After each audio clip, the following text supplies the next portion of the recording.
이번 한 주 가장 뜨거웠던 공간 바로 광화문 광장인데요. 세종동 대왕 동상 옆으로 거대한 돌기둥 23개가 솟아오른 감사의 정원 때문입니다. 참정용사의 희생을 기리고자 하는 취지는 참 좋은데 조형물의 모양이나 설치 시기를 두고 논란이 뜨겁습니다. 이 이야기 천국의 서재 두 분과 이야기 나눠보겠습니다. 김성환 시사평론가 서효인 시인 나오셨습니다. 안녕하세요. 네, 안녕하세요. 안녕하세요. 예, 감사의 정원. 예, 갑자기 이게 제가 그 김병민 부시장을 최근에 만나가지고 물어보니까 네. 터 다지는 거는 했고 요 조형물을 만드는 거는 다른 데서 했다가 이게 가져왔다고 오더라고요. 이렇게 다 옮겨와가지고 갑자기 그래서 이 공사 장면은 거의 못 보셨을 거예요. 그러니까 짜잔 하고 이제 맞아요. 어느 날 갑자기 이게 쫙 올라와 있더라고요. 가려놨어요. 저도 그 주변을 자주 가는데요. 예. 감사의 정원 안쪽에서 무슨 공사를 하고 있는지를 바깥에서 볼 수 없게 예. 이렇게 큰 벽을 쳐놔가지고 전혀 몰랐어요. 그러니까요. 근데 이제 이게 좀 높으니까 보려면 다른 건물에서나 이렇게 보일 맞아요, 수도 있는데 맞아요. 아예 다른 데서 작업을 해가지고 이제 갖다 놨다고 하더라고요. 어쨌든 이게 6.25를 상징하는 6.25m의 높이의 돌기둥 23개가 받들어 총 자세로 이제 서 있는 조형물입니다.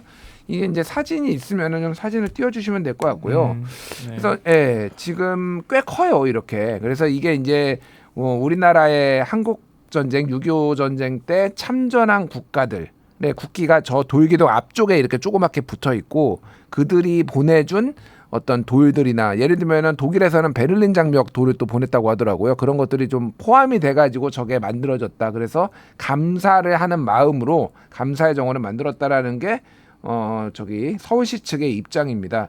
이거 어떻게 보셨어요? 보시긴 했어요? 네, 저 오늘 한번 들렀습니다. 예, 오늘 방송해야 되니까. 네, 방송도 해야 되고 근처 서점에 미팅도 있고 해가지고 예. 잠깐 가서 봤는데 솔직히 미감으로는 그냥 직관적인 저희 미감으로는 예쁘지 않았어요. 아름답지 않고 예. 또 압도적이지도 않았고 좀 미감 자체로는 좀 실패한 조형물이 아닌가 하는 생각이 들었습니다. 근데 미감이라는 건 어차피 주관적인 거니까 예. 저의 주관은 그랬고요. 또 참전국에 국기가 있고 뭐 QR 코드로 찍으면 뭐 알 수도 있고 뭐 이렇게 돼 있잖아요. 저는 요즘 초등학생 운동회 많이들 얘기하는데 그게 생각나죠. 운동회 때 만국기. 예. 그때 만국기라 해서 저는 만국기라 해서 모든 나라 국기가 다 있는 줄 알았는데 국기가 10,000개 있는 줄 아셨죠? 예. 근데 알고 보니까 유엔 참전국의 국기들이었단 말이죠. 예. 그럴 만큼 초등학생들한테 어떤 보수적인 교육을 하는 거잖아요. 알게 모르게. 너무 거꾸로 가는 거 아닌가? 감사를 하긴 해야 되겠지만 예. 이런 식으로 사람이 많이 모이는 광장에서 이럴 필요가 있나 하는 의구심도 들었습니다. 그렇군요. 뭐 이게 이제 관광객도 많이 유치할 수 있다. 여기에서 그 해당 국가들이 오면은 한국이 우리를 이렇게 기억해 주네라고 하면서 여기 사진도 찍고 SNS로 또 이렇게 많이 퍼지면은 이게 관광에 도움이 될 수 있다. 뭐 이런 논리도 있는데 일단 김성환 평론가님은 죄송한데 표정이 썩었어요. 이거 굉장히 마음에 안 드는 것 같아 지금. 예, 뭐 지금 예술적인 문제들 얘기하셨는데요. 예. 예전에 이제 문화 이론을 배울 때가 갑자기 떠올랐어요. 그러니까 장소와 시간의 맥락 이 부분이 굉장히 중요하거든요. 예. 그러니까 거기는 사람의 삶의 흔적이 담겨 있고 그리고 그 공간이라고 하는 건 수많은 사람들이 스쳐 지나가거나 만들어 놓은 일종의 역사의 일부분이거든요. 예. 근데 광화문 광장이라고 하는 공간은 우리에게 뭘까? 뭐 조선시대는 육조거리였다고 얘기를 하잖아요.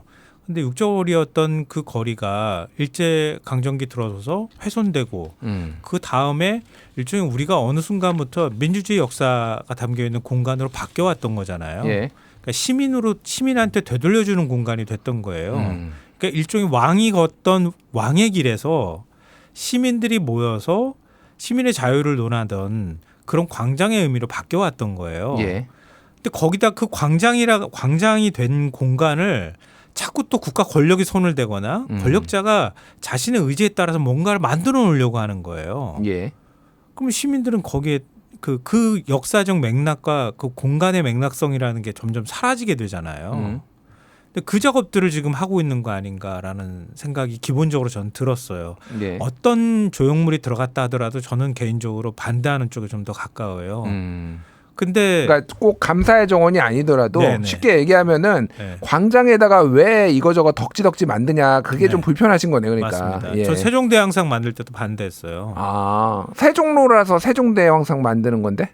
아니 그거는 좀 다른 차원의. 그러니까 그 달라요?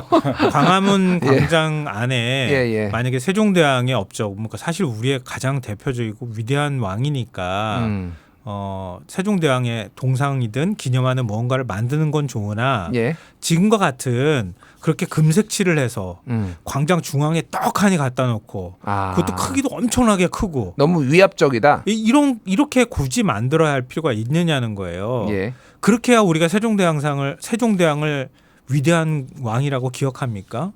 그거는 아니잖아요. 그건 다른 방식으로. 저는 위대하다고 생각을 해서 위대하죠. 기억을 못할 뿐이지. 근데 너무 위대하다고 오래전이라서. 다 크게 예. 만들거나 황금색칠을 한다거나 그렇게 하는 건 아니거든요. 그렇죠. 뭐 그래야 위대합니까? 예. 그건 아니잖아요. 근데 그걸 광장이라고 하는 공간 안에 그렇게 크게 만드는 것도 저는 그때도 반대했고 여전히 이번에 감사의 정원 만드는 것도 또한 반대합니다. 근데 그런 데다가 이번 감사의 정원이라고 하는 건 예. 광장이라고 하는 의미를 좀 떠나서 얘기하더라도 역사적 맥락이라는 차원에서 보면 예를 들면 현충원 쪽에 가까이 가 있던가 예. 아니면 전쟁기념관에 가 있던가 용산이라고 하는 공간이 좀 그런 공간화되어 있잖아요. 국방부도 있고 예. 그쪽으로 갔을 때 훨씬 더 공간의 맥락성에 맞다고 생각해요. 근데 굳이 그걸 광화문 광장으로 끌어와서 그렇게 해야만 우리 국가의 중심에 뭐 어떤 정신을 세우는데 큰 기여하고 과시하는 용도가 될 거라고 생각하는 알겠습니다. 그런 사고방식에 저는 개인적으로 동의하기 어려워요. 알겠습니다. 뭐 이제 크게 만드는 경우도 있더라. 예를 들면은 미국의 이제 링컨 기념관 워싱턴 DC에 있는데 거기에는 그 대리석으로 그 5.8m, 6m 정도 돼요 링컨이. 그래서 그거를 보고 좀 이게 뭐라고 해야 돼? 이런 큰 동상을 보면 약간 사람이 위압감을 느끼거든요. 그리고 천장이 높은 공간에 들어가면은 그런 위압감이나 아니면 경외감을 느끼는데 그런 거를 좀 강조하기 위해서 세종대왕상도 저렇게 크게 만든 거 아니냐 뭐 이런 얘기도 있다는 거를 전해드리면서 아니 그래서 저는 예. 그러니까 베를린에 그 홀로코스트를 기념하는 예. 메모리얼 공원 만드는 데 가봤거든요. 근데 거기 가면 그 높낮이가 다른 화강암들이 이렇게 쫙 일렬로 들어가 있어요. 예. 그 안으로 이렇게 사람이 들어가게 돼 있거든요. 굉장히 숙연하고 그 당시에 참혹했던 역사의 의미를 되새기게 되는 느낌을 받았어요. 근데 만약에 이번에 그렇게 만들고자 한다면 예. 뭐 공간의 맥락성을 떠나서 그러면 그런 느낌을 받게 해주면 안 되는 건가요? 예술적 조형물이라고 한다면 예. 그럼 시민들이 좀 더 가까이 가서 그 의미를 되새길 수가 있잖아요. 근데 지금 모습은 밭도로 총 뭐 이런 알겠습니다. 거라든가 심지어는 폭립이다 이런 조롱이 나오는 이런 상황까지 굳이 만들지는 않았어도 되지 않겠는가 하는 폭립, 생각도 갈비, 들어요. 예, 등갈비요. 예. 등갈비, 예. 네. 예. 그 광화문 광장에 지금 우리 김성환 평론가가 얘기했는데 이미 조형물이 많아요. 원래 1968년에 이순신 장군상이 있었는데 그게 이제 뭐 이제 한국을 수호한다 그렇게 시작을 했는데 그 다음에 2009년에 세종로에는 세종대왕상이 있어야지.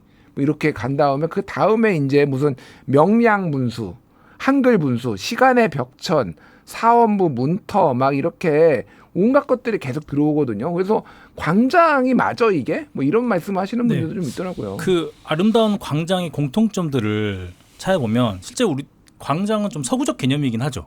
유럽의 오래된 도시의 한가운데는 항상 광장이 있어요. 우리가 관광을 가면 꼭 가는 뭐 네. 세비야 관광이랄지 저는 그 스톡홀름의 감라스탄 광장에 한번 가봤는데 그런 광장들의 아름다움은 그 꼬불꼬불하고 좁은 도로 그 돌길 그 도로의 돌길을 걷다가 그 도시 가운데에 네모난 아늑한 광장에서 다른 사람을 만날 수가 있는 거죠. 거긴 차도 없고 그야말로 사람만 있는 거예요. 보행 위주. 그리고 아름다운 건물들이 그 광장을 둘러싸고 있고 거기에는 테라스가 있는 카페, 뭐 기념품 샵, 뭐 이런 것들이 있습니다. 그러니까 사람의 보행과 삶이 어우러지는 공간이 광장인 거죠. 네. 근데 지금 광화문 광장을 진짜로 광장으로 만들고 싶다 하면 1차적으로 세종로에 차량 통행이 안 되는 광장으로 만들어야 진짜 광장이 되는 거예요.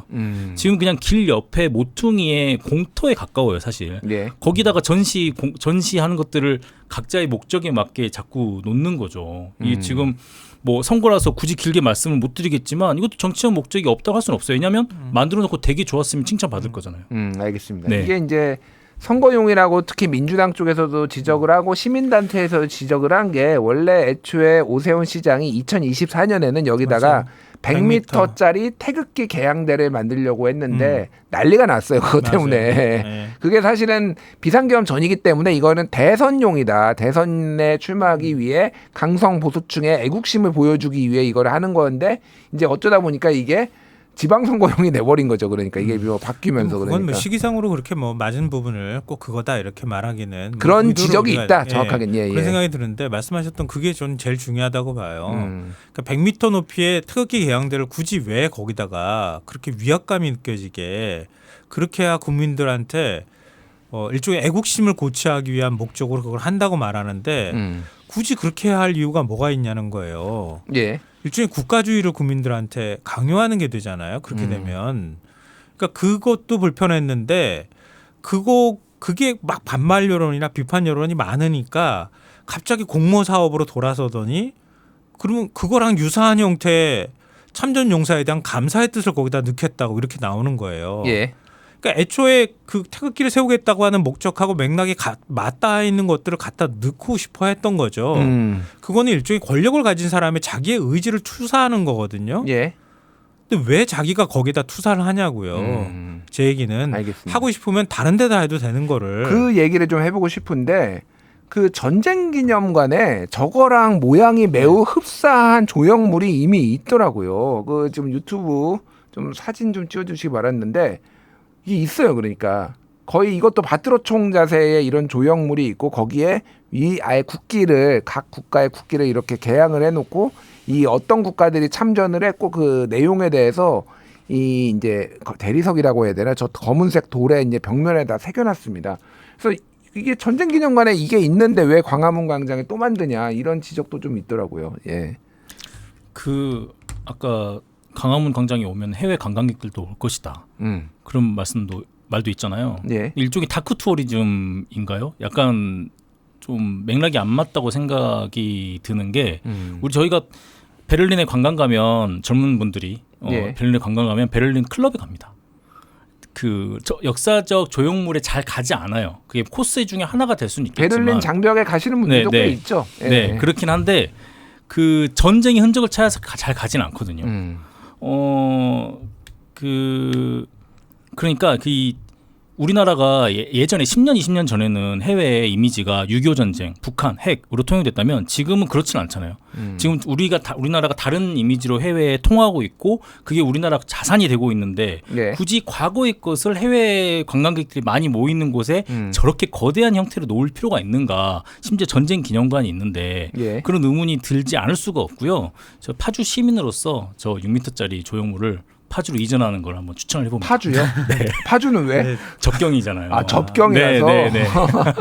일단은 그거는 파주 시장님하고 좀 협의가 차기 시장 파주 네. 시장과 서울 시장님이 협의를 해야 될 것 같고 근데 조형에 관한 것하고 같이 좀 얘기가 될 부분인 것 같은데요. 일본 대사관 앞에 평화의 소녀상이 있잖아요. 예예. 그 온전한 모습 보신 적 있으세요? 그거 최근에 이제 그 가림막 같은 거 이제 해제한다라는 게 언론 보도로 나왔더라고요. 거기서 자꾸 집회하고 평화의 소녀상 훼손하려고 하는 훼손하려고 움직임이 하니까. 있어서 예.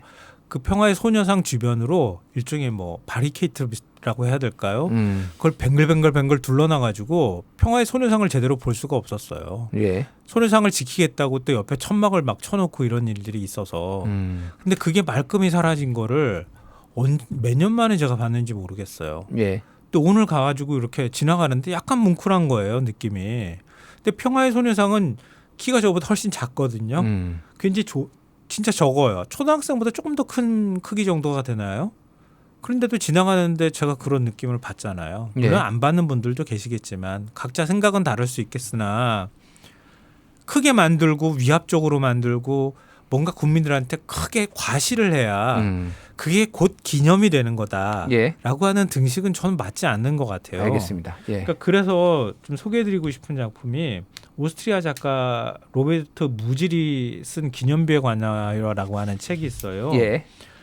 여기 안에는 기념비는 기억이 아니라 망각을 강화하는 장치다. 이렇게 좀 역설적인 표현을 써요. 그러니까 국가가 주도해서 세우는 기념비는 살아있는 역사가 아니라 박제화된 역사를 보여준다. 오히려 사유와 추모를 방해하게 된다. 예. 이렇게 작가는 얘기를 하거든요. 그러니까 그 크기와 상관없이 사람이 그걸 지나가면서 진짜 기억을 해야 되는 거잖아요. 예. 추모를 하든. 근데 기억과 추모의 느낌을 받지 않게 그 조형이라는 게 기념물이 들어가게 되면 그건 오히려 그 기념물 자체가 많은 사람들한테 거추장스러운 것으로 전락해버릴 수 있다는 거죠. 네, 알겠습니다. 시인님 뭐 네. 하실 말씀 있으면 하고 정리를 하죠. 최인훈 작가 광장 작품 우리나라 사람 다 아는 그 소설에 1961년판 서문에 최인훈 작가 이렇게 쓰거든요. 인간은 광장에 나서지 않고는 살지 못한다. 예. 그러니까 광장이 그만큼 은유적으로든 물리적으로든 중요한 공간이에요. 그러니까 좀 더 많은 사람들의 뭐 생각과 의견 그리고 공감대가 형성된 광장이었으면 좋겠다 그런 생각이 듭니다. 그렇군요. 예.